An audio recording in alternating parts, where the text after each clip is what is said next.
tonight as we are on the eve of Lori Vallow Daybell returning inside the courtroom.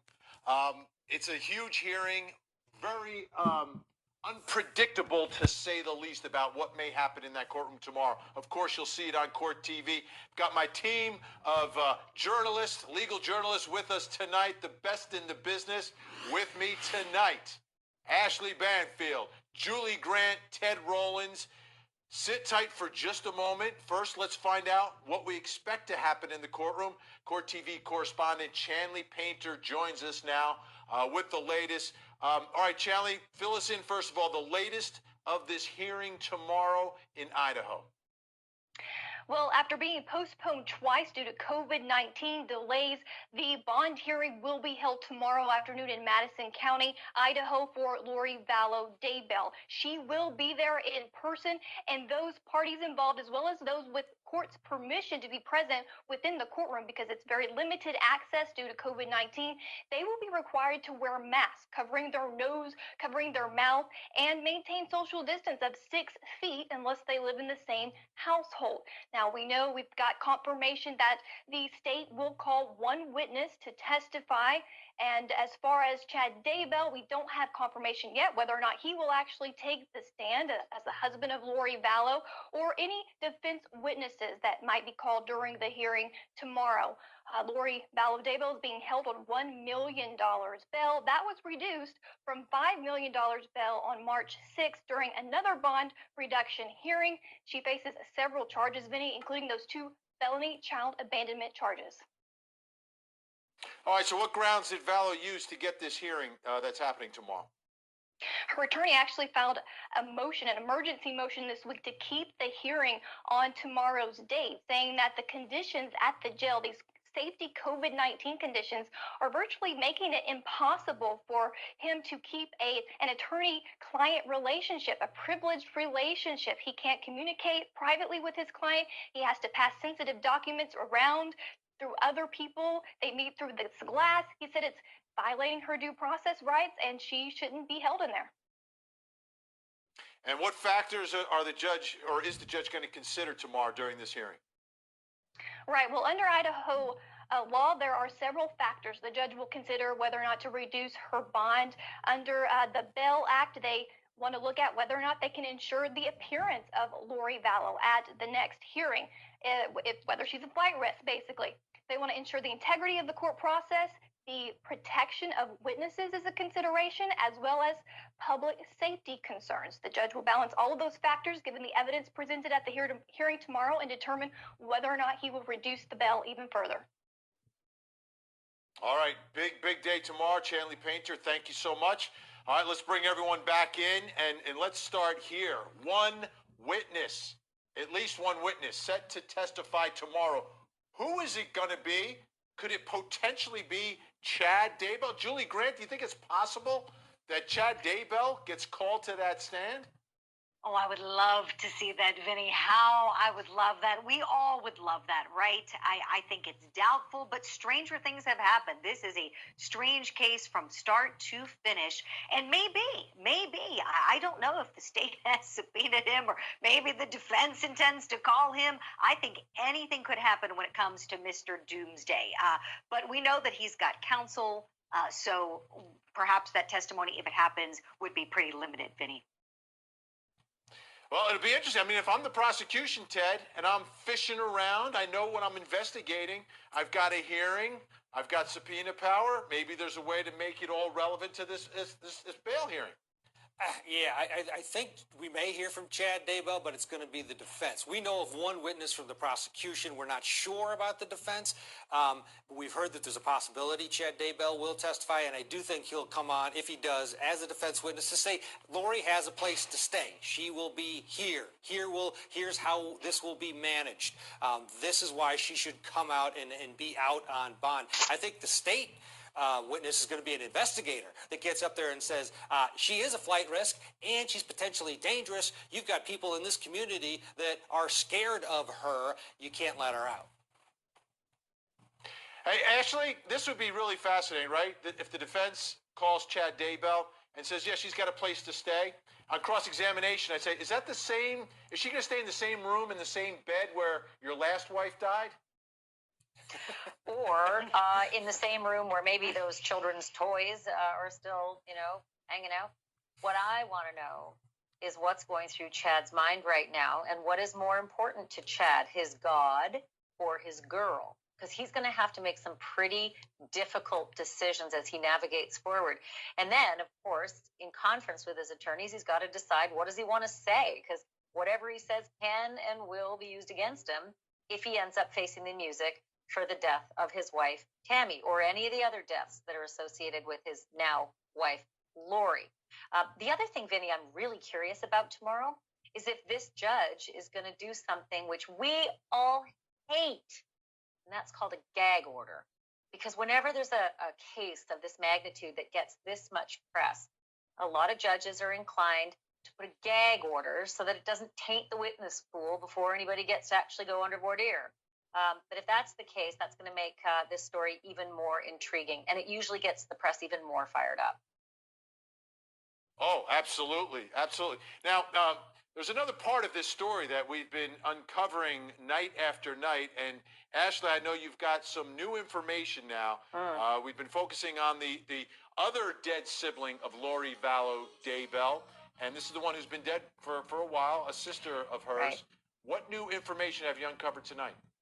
So, the internet's alive and wild with all sorts of rumors about why this sister died 22 years ago. This was Lori's older sister by 8 years, and we uncovered her gravesite. This is the picture that we got just yesterday after the grounds crew cleaned it off. It had been overgrown, covered in mud, and barely even legible. So the grounds crew at the cemetery actually cleaned it up, took the photo, and sent this to us. Stacey Lynn Cox-Cope actually has a pretty fascinating story, as it turns out. We do know how she died now, and this comes directly from her brother's book, because her brother Adam, again, that'd be Lori's brother as well, wrote a book called My Crazy Radio Life. He published it last year, self-published, and in it he said, my older sister Stacey had passed away while living with my parents in San Antonio, Texas. She'd gone through a terrible divorce.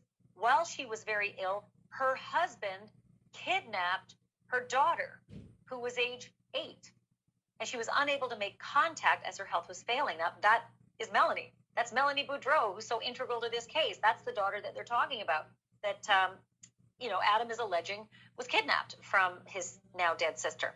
He also goes on to say she suffered from a rare form of diabetes that she contracted during her pregnancy at age 22, and that would be the pregnancy of Melanie, when Melanie was in utero. And then she said she was not only smart, Stacey Lynn, she was not only smart, she was beautiful and gracious and kind on the inside and out. She was 5 feet, 1 inch tall, and weighed 100 pounds. So at least we know through Adam and his direct testimony in his book that that's how Stacey died 22 years ago, when, I do the math right, Melanie was just 9. She said it in her Facebook post that her mom died when she was 9 and that she was taken from her mother when she was 6. Adam got it a little bit wrong and said she was taken at age 8 or kidnapped at age 8. But my God, there's just so much mystery involved in every player in this already bizarre story. Well, and that plays a lot into this, Ted, the drama of it all. When you've got all this drama surrounding you and every relationship that you have, from my perspective, makes it, okay, now I understand why this is possible, why this could have happened, because these people, Lori Vallow and her brother, her sister, her niece, all living incredibly dramatic, unusual lives. So it's not out of the ordinary to think all this stuff could potentially happen. Yeah, what's bizarre is that they're living these dramatic lives that on the outside 4 years ago, even 2 years ago, they weren't dramatic at all. These were God-fearing people that went to church every week and studied the scriptures and had children and were just normal human beings. And then Mr. Doomsday, Chad Daybell, I believe, is the one that turned this whole thing. And he took these susceptible people on some level who were looking for something like this and turned them, and they were followers. They believed this whole doomsday nonsense, that their kids turned to zombies. I look at that guy, and I think he's the problem here. Yeah, Julie, so looking at the defense now, right? They've got a preliminary hearing down the road. They're trying to get Lori Vallow out tomorrow. Do you think the trick up their sleeve might be putting Chad on the stand to testify? And I mean, if I'm Chad Daybell, that's a dangerous place to go voluntarily to help your wife. Do you think it's possible that's the trick that might be up their sleeve? Maybe. That's a really good guess, Vinny. The only other thing I think that could be something they might try to do is to make an argument, although I think it'll fail, but I think an argument the defense might make is the one about Lori Vallow Daybell being in jail and having that private conversation she had with her attorney accidentally recorded by the jail staff. So that's another guess I have as to who might be called by the prosecution. Perhaps it is someone from the jail to testify about the procedure and that this was accidental and that because of COVID-19, they have different processes in place for attorney-client meetings and for recordings and whatnot, and perhaps to explain how this occurred. I think the defense is going to try to pull out all the stops. We always talk about the kitchen sink defense, right? I think we're going to hear every argument under the sun from them as to why this woman should be let out and be given a bond. To me, I think it should all fail. Matter of fact, I think if anything, her bond should be increased because she's still non-compliant with that court order. And we know the whole purpose of bond is to secure a person's court appearance, number one, and to keep the community safe, number two. She's a big flight risk, Vinny. She's already fled to Hawaii once before with, Mr. Doomsday. And as far as the community safety, I worry primarily about those kids if they're still alive. If I'm the prosecutor, I'm going to argue that she's going to get out and try to finish the job if they aren't already deceased. And then two, what about all of the other unexplained deaths surrounding this woman and everyone she comes into contact with? Way too risky to let her out. I think she's staying in tomorrow. I think all right, we've got a lot. Go ahead, Ted. I think Chad's going to show up with as much money as he can. If you think of it, look at their minds, right? They think the world is going to end in July. They better be together, right? They don't care after all they need is to get her out, right? Every cent he has, everything they could do is resting on tomorrow because they've made it then. Now it's just a matter of being together, holding hands, and waiting for the comet to fly by in July, and they are saved. So from their standpoint, I think this is it. This is their Super Bowl. There's nothing after July in their demented mind. You know what, Ted? Now that I think of it, he did collect on Tammy Daybell's insurance, which I think was around just a little under $500,000. On a case that we haven't forgotten about, even in the middle of a pandemic. Lori Vallow Daybell, the mother of two Rexburg kids missing since September of last year, is due back in court tomorrow afternoon. And tomorrow night, Dateline will be airing a special on the story of JJ and Tylee. It includes some exclusive interviews with family members and friends who are speaking publicly for the first time. Our Misty Inglet spoke with Keith Morrison about the special, and she gives us a sneak peek and an update on the case. Misty.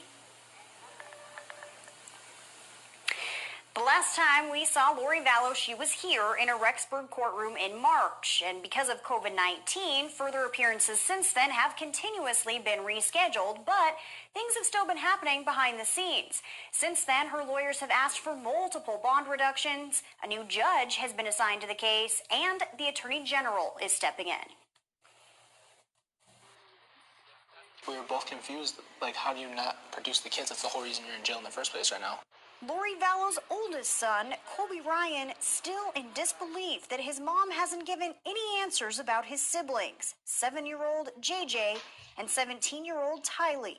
While in Hawaii in January, Lori was given a court order to produce her kids to authorities in Idaho. She never did. It's for that reason she is now working her way through Idaho court. Well, first you're confused, then you're alarmed, then you're amazed, then you're very curious. I mean, this is the strangest story that I've encountered in maybe ever. I don't know. It's bizarre. Bizarre is one word for a case that involves 2 missing kids, multiple dead family members, unique religious beliefs, and spans a handful of states. It's gotten national attention, including Dateline NBC's Keith Morrison. In a first-ever interview, he sits down with Lori's niece, Melanie Pulowski, and her new husband, Ian, who live next door to Lori in Rexburg. Did you ever see Tylee and JJ? When I moved up there, I did not see them. No, they were gone. From November, from when I first got up there, I didn't see them. Did you ask? Where are they? I asked Lori. I wasn't close with Tylee during her teenage years. She was very independent. So if Lori, said that she was with friends, I just believed her. Colby also talks about what his mother was like growing up. And he remembers when JJ joined their family. So I loved him so much, just from the beginning. What was it about him? He's just special. Say hello. He just has such a great spirit, and we all just fell in love with him so easily. In March, the FBI publicly released these photos of Lori and the kids in Yellowstone in early September. These photos are the last time Tylee was seen. A few weeks later, JJ would also disappear without a trace. I would have thought there would be answers about Tylee and JJ by now, frankly. Instead, the world continues to wait and watch. These are events that millions of people are interested in, are curious about, are following, seem to be emotionally connected to. So they want to know, and we'll tell them. Just a couple of weeks ago, the Idaho Attorney General's office announced that it would be taking over the investigation into the suspicious death of Chad Daybell's late wife, Tammy. And as for Lori, in court tomorrow, her lawyers will be making their third request for a lower bond. Previously, it was lowered from $5 million down to $1 million, and tomorrow they're requesting it be set at $10,000. So, Kim, a lot happening tomorrow. Stay tuned. Looking forward to it. And Keith Morrison has been reporting on mysteries and crimes for a long time. So for him to say strangest, most bizarre, alarming, curious, that speaks volumes to this case. And we're looking forward to learning more.